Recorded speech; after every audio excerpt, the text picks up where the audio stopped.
राधे राधे सभी भाइयों को। और आज मैं आप लोगों से कहने के लिए आई हूँ कि बहुत से लोगों का एक प्रश्न रहता है कि शास्त्री जी, आप शास्त्री कैसे बनी और आपकी लाइफ में क्या संघर्ष रहे। बहुत से लोग जानना चाहते हैं कहाँ के रहने वाले हैं हम, और ये सब जो आज मुझे मुकाम हासिल हुआ है ये सब मुझे कैसे हुआ। तो आज मैं आप लोगों को बताने आई हूँ कि देखिए, कहा जाता है कि जब तक किसी के ऊपर भगवान की कृपा नहीं होती है तब तक कोई भी काम संभव नहीं हो पाता है। हर काम भगवान की इच्छा से होता है और कुछ पूर्व जन्म के भी कर्म होते हैं जिनके द्वारा इंसान आगे बढ़ पाता है। वैसे ही कुछ मेरी भी कहानी है तो मैं आप लोगों से शेयर करना चाहती हूँ। मैं आपको सबसे पहले ये बताऊंगी कि मेरा जो लाइफ का संघर्ष है ये कैसा रहा और कैसे मैं शास्त्री लाइन में आई और कैसे भगवान की कृपा हुई मेरे ऊपर। आज मैं आपको ये बताने आई हूँ और आपको बताना चाहती हूँ, क्योंकि यूट्यूब परिवार जो है ये सब मेरा परिवार है, सब मेरा परिवार है। तो अपने परिवार को तो बताना ये तो अच्छी बात होती है, अपनों में कोई बात शेयर करो। तो मैं आज आपको बताने आई हूँ। देखिए, सबसे पहले मेरी लाइफ की जर्नी 8th क्लास से चालू हुई। जब मैं 8th क्लास में पढ़ रही थी तो मतलब मैंने हमेशा से ये सोचा था कि पढ़ाई लिखाई करेंगे, कोई जॉब वॉब वगैरह करेंगे, तो ये मैंने सोचा था। लेकिन मैं जब बचपन में छोटी थी तो मैं अपनी दादी जी के साथ में सत्संग में जाया करती थी, भागवत में जाया करती थी और कीर्तन में जाया करती थी दादी जी के साथ में। अच्छा, कुछ सपोर्ट फैमिली का भी होता है, क्योंकि जब तक फैमिली नहीं चाहेगी तब तक कोई भी बच्चा आगे बढ़ ही नहीं सकता है। तो हम अपनी दादी जी के साथ में सत्संग में जाते थे, कीर्तन में जाते थे, भागवतों में जाते थे। बड़ा अच्छा लगता था पूजा पाठ करना। फिर जब मैं धीरे धीरे पढ़ते पढ़ते 8th क्लास में पहुंची तो 8th क्लास में पहुंचने के बाद में मेरे गांव में एक शास्त्री जी आई थी कथा कहने के लिए। मेरा गांव है कठगोर, मेरी जन्मभूमि। रहते तो हम कुदरकोट में है, मेरे गांव से कुदरकोट पड़ता है 3 किलोमीटर, ये ज़िला औरैया में। तो जन्मभूमि मेरी दूसरी है, रहते हम दूसरी जगह हैं। तो मेरे गांव में कथा कहने के लिए शास्त्री जी आई थी। तो खैर नाम तो हम नहीं लेना चाहेंगे। तो जब वो कथा कहने के लिए आई तो मैंने उनको देखा, और जब मैंने उनको देखा, उनकी कथा को सुना, तो सुनने के बाद में मन में ही ऐसी लालसा जागृत हुई कि हम भी भगवान की भक्ति करेंगे और इसी लाइन में जाएंगे। और कुछ ऐसी भी बात आ गई थी जिसके कारण मुझे ये शास्त्री बनना पड़ा। क्योंकि देखिए, कहा जाता है कि जब तक गिरोगी नहीं तब तक संभलना नहीं सीख पाओगे। जब तक ठोकर नहीं लगेगी तब तक इंसान संभलना नहीं सीख पाता है। वैसे ही कुछ मेरा भी हुआ।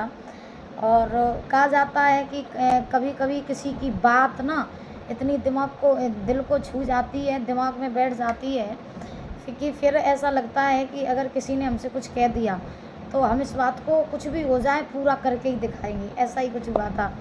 मेरे गांव में शास्त्री जी आई भागवत करने के लिए, और गांव में कथा का 7वां दिन था। तो रुक्मिणी के विवाह की कथा चल रही थी। जब कथा चल रही थी तो मैं उन शास्त्री जी के पास में गई और जा कर के मैंने उन शास्त्री जी से कहा कि देखो दीदी, मैं तो क्या हुआ कि मैंने उनसे कहा कि दीदी, मैं कृष्ण बनना चाहती हूँ रुक्मिणी के विवाह पर। तो उन दीदी ने बोल दिया ठीक है, तुम बन जाना और तुम आ जाना बन के। तो मैंने कहा ठीक है। तो मेरे यहाँ की एक लड़की थी, उसने ये सुन लिया। मैंने पूरी तैयारी वैयारी कर ली, हर तरीके से पूरा रेडी सेटलमेंट कर लिया कि ठीक है। अब मैं एक्साइटेड हूँ बहुत ज़्यादा कि मैं कन्हैया बनूँगी, इतनी भीड़ में जाऊँगी पहली बार। इतना ज़्यादा एक्साइटमेंट था कि मतलब मैं क्या ही बताऊँ। बच्चे थे और आप तो जानते ही हो कि जब कोई नया काम करने के लिए जाओ, पब्लिक प्लेस में जाओ, तो अंदर से ही एक्साइटमेंट होता है। ऐसा ही कुछ मेरे साथ हुआ कि मैंने उनसे कहा, मैंने कहा दीदी, मैं कन्हैया बनूँगी। तो उन्होंने कहा ठीक है बन जाना। एक लड़की थी, उसने सुना कि हाँ दीक्षा अब बनेगी, तो इससे पहले मैं ही बन जाऊँ। तो मुझसे मैंने पूरा सेटलमेंट कर लिया, उससे पहले वो लड़की बन गई। अब मैं गई, मैंने खुशी की वजह से पूरे घर में बता दिया, गाँव में बता दिया कि आज हम कन्हैया बनेंगे, आज हम जाएंगे झांकी निकालने के लिए। और तो भागवत में ऐसे में बहुत खुश थी मैं। तो जब ये हुआ तो फिर लेकिन वो मेरी जगह फिर वो लड़की बन गई।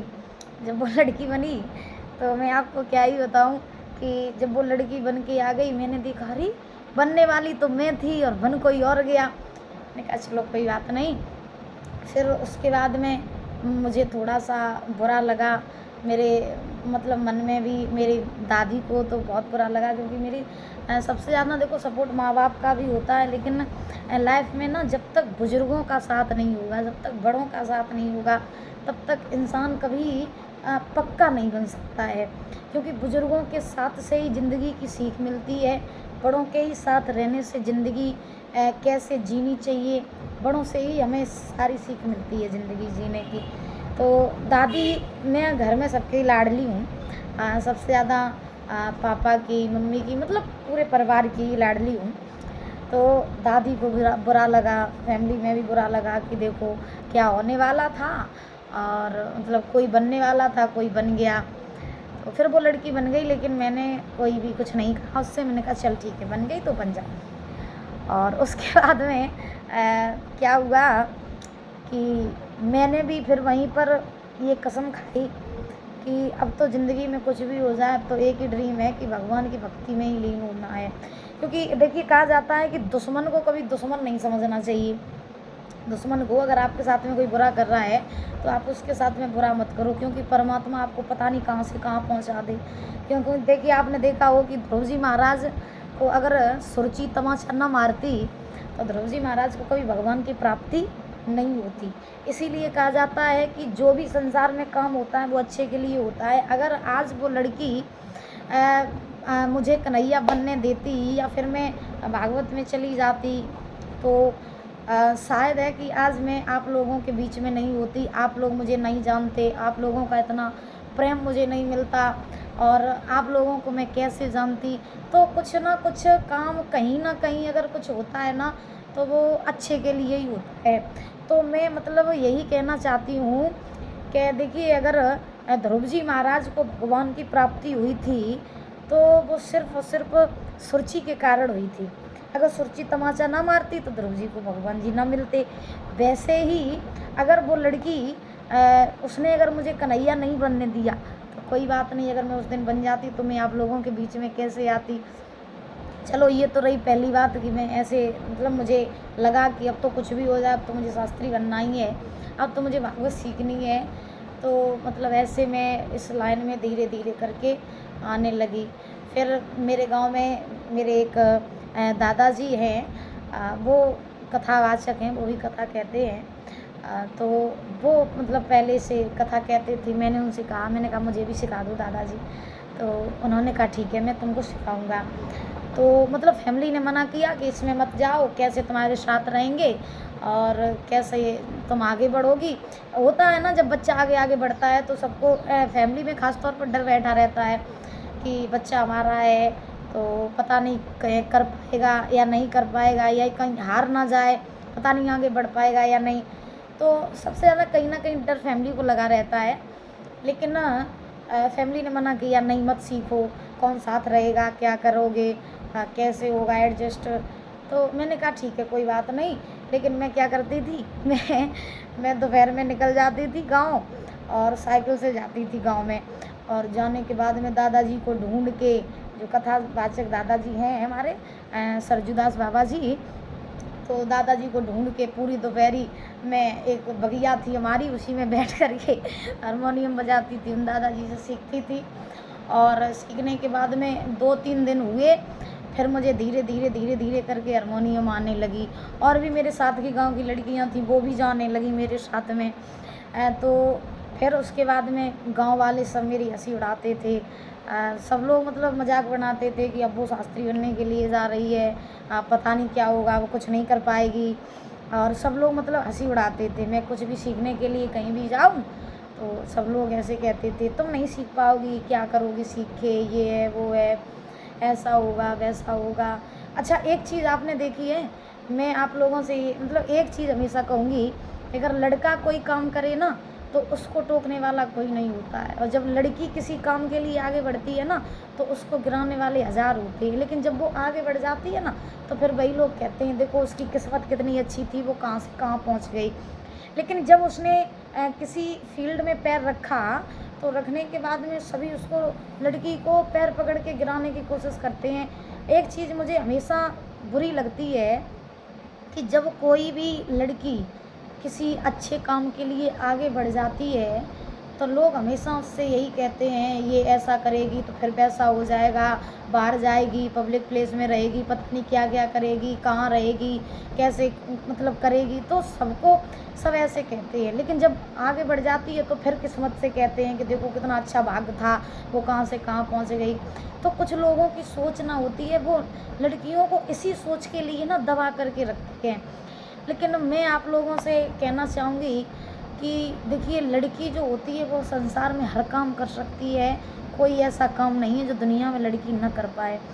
लेकिन फ़र्क सिर्फ इतना है कि अगर दुनिया वाले, उसके परिवार वाले, समाज के लोग अगर उसका सपोर्ट करने लगे ना तो आज की लड़कियां किसी लड़कों से कम नहीं है। लेकिन लड़की जब आगे बढ़ जाए ना तो कैसे ना कैसे करके कुछ ना कुछ बोल के हमेशा उसको गिराया जाएगा, उसे टॉर्चर किया जाएगा, हमेशा उससे बुरा भला कहा जाएगा, यानी हर एंगल पे उसको गिराया जाएगा।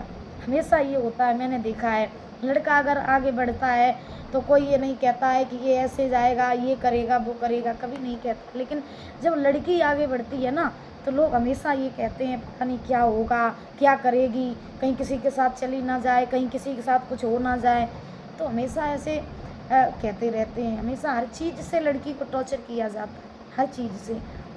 लेकिन एक बात आप याद रखना कि लड़की को व्यक्ति वही समझ सकता है जो दिल से समझता है, क्योंकि लड़कियों की फीलिंग और बच्चियों को, लड़कियों को समझना कोई आसान नहीं होता है, कोई खेल नहीं होता है। याद रखना, लड़की अपनी सारी ज़िंदगी निकाल देती है परिवार की इज्जत बचाने के लिए। लड़की अपनी सारी ज़िंदगी निकाल देती है समाज को देखते देखते। वो समाज के लिए अपनी ज़िंदगी, अपनी खुशियों को दाव पे लगा देती है। वो समाज के लिए, परिवार के लिए अपनी ज़िंदगी को दाव पे लगा देती है। इसीलिए भैया, हम तो ये कहना चाहेंगे कि सबकी लाइफ में स्ट्रगल होता है, सबकी लाइफ में संघर्ष होते हैं, क्योंकि जब तक ज़िंदगी में संघर्ष नहीं होंगे तब तक मनुष्य आगे भी नहीं बढ़ पाएगा। तो मैं जाती थी बाबा जी के पास में, तो वो मुझको ऐसे कथा सिखाते थे और हारमोनियम बजाना सिखाया। फिर धीरे धीरे मैंने स्ट्रगल किया अपनी लाइफ में, हारमोनियम बजाने लगी। फिर बजाने के बाद में एक मेरे गांव के थे दादाजी, फिर मैं उनके पास से एक हारमोनियम ले आई। उनको वो जलन हो गई कि अब ये सीख जाएगी, जब मैं धीरे धीरे बजाने लगी उनको जलन हो गई, अब ये सीख जाएगी तो फिर पता नहीं कहाँ से काम बढ़ जाएगी। फिर उसके बाद उन्होंने हारमोनियम मुझसे ले ली कि मेरी दे दो वापस, तो मैंने उनको वापस दे दी 15 दिन के बाद। मुझे रात में याद आ जाती थी किसी गाने की तो मैं रात में ही बजाने लगती थी उठ के। रात में ही अगर गाना गाने की जब सन चढ़ जाता था तो रात में ही गाने लगती थी। तो ये स्ट्रगल रहा लाइफ का। लेकिन कोई बात नहीं, अगर उस लड़की के द्वारा, मैं तो सबसे ज़्यादा उस लड़की को ही धन्यवाद देना चाहती हूँ कि उसके द्वारा आज मुझे आप सब लोग मिले, आप सब लोगों का मुझे प्यार मिला। अगर आज मैं शास्त्री ना होती, मैं शास्त्री नहीं हूँ, मैं कुछ भी नहीं हूँ, मैं अपने आप को जीरो मानती हूँ। देखिए, जीरो व्यक्ति जो होता है जब अपने आप को शून्य बना करके चलता है, कितना भी बड़ा हो जाए, जब अपने आप को कोई व्यक्ति शून्य बना करके चलता है तो क्या होता है दुनिया में कि वो हमेशा आगे बढ़ता रहता है, आगे बढ़ता रहता है, जो शून्य अपने आप को सोचता है। और कोई कोई क्या होता है, किसी के पास में पैसा आ जाए तो अपने आप को कुछ समझने लगता है, अरे मैं तो कुछ हूँ। ठीक, पहली बात तो मैं अपने आप को बिल्कुल शून्य समझती हूँ, बिल्कुल शून्य, मतलब मेरा कोई अस्तित्व नहीं है, ना मैं शास्त्री हूँ, ना मैं कुछ भी नहीं हूँ, मेरा कोई अस्तित्व नहीं है। मैं आप लोगों से बस मिली, मेरे कुछ ऐसे अच्छे कर्म होंगे कि मुझे आप लोगों से, आप लोगों का इतना प्यार मिला, आप लोगों के मुझे दर्शन होते हैं, जहाँ मैं कथा कहने के लिए जाती हूँ सब लोगों का प्यार मिलता है, अच्छे अच्छे लोगों के दर्शन होते हैं, महान मूर्तियों के दर्शन होते हैं। ये सब क्या है, ये सब मेरे अच्छे कर्म हैं। और कहीं ना कहीं उस लड़की ने मेरे साथ इतना अच्छा किया कि आज उसी के द्वारा, उसी के ज़रिए से आज मुझे भगवान भी मिल रहे हैं, भगवान की भक्ति भी हो रही है, और धीरे धीरे धीरे धीरे मैं आगे भी बढ़ रही हूँ। मेरा भी नाम है, आप सब लोगों का आशीर्वाद है, और आप लोगों का भी नाम है, आपके क्षेत्र का भी नाम है। तो मैं तो आपकी छोटी सी बच्ची ही हूँ, क्योंकि मैं शास्त्री तो हूँ नहीं, मैं कोई भी वक्ता नहीं हूँ, मैं कोई भी नहीं हूँ। आप ये सोचो कि मैं शून्य हूँ, बिल्कुल भी बिल्कुल ज़ीरो, जिसको कुछ नहीं आता, जिसका कोई अस्तित्व नहीं, अपनी मस्ती में मस्त रहना, अपनी दुनिया में मस्त रहना, और क्या, बच्चों के साथ खेलना कूदना, अच्छे से प्रेम से रहना, बस यही मेरी ज़िंदगी है। तो ऐसे करके मैं आज इस मुकाम पर पहुंची हूँ। तो मैं आप लोगों से यही कहना चाहती हूँ कि ऐसे ही अपना प्यार बनाए रखें, ऐसे अपना स्नेह बनाए रखें, और हमेशा ऐसे ही अपना आशीर्वाद हमें देते रहें, जो मैं आप लोगों का नाम रोशन करती रहूं, और हमेशा शुद्ध आचरण पर चल के, शुद्ध रास्ते पर चल के आप लोगों का ऐसे ही भगवान की भक्ति करती रहूं, आप लोगों का नाम रोशन करती रहूं। बस मैं आपसे यही चाहती हूँ। और आज अगर आप लोगों को मेरी लाइफ की जर्नी अच्छी लगी हो तो चैनल को सब्सक्राइब करें, लाइक करें, और ज़्यादा से ज़्यादा शेयर करें। और यही मेरा पर्सनल यूट्यूब चैनल है, इसी चैनल को सब्सक्राइब करके ऐसे ही अपना प्यार बनाए रखें। राधे राधे।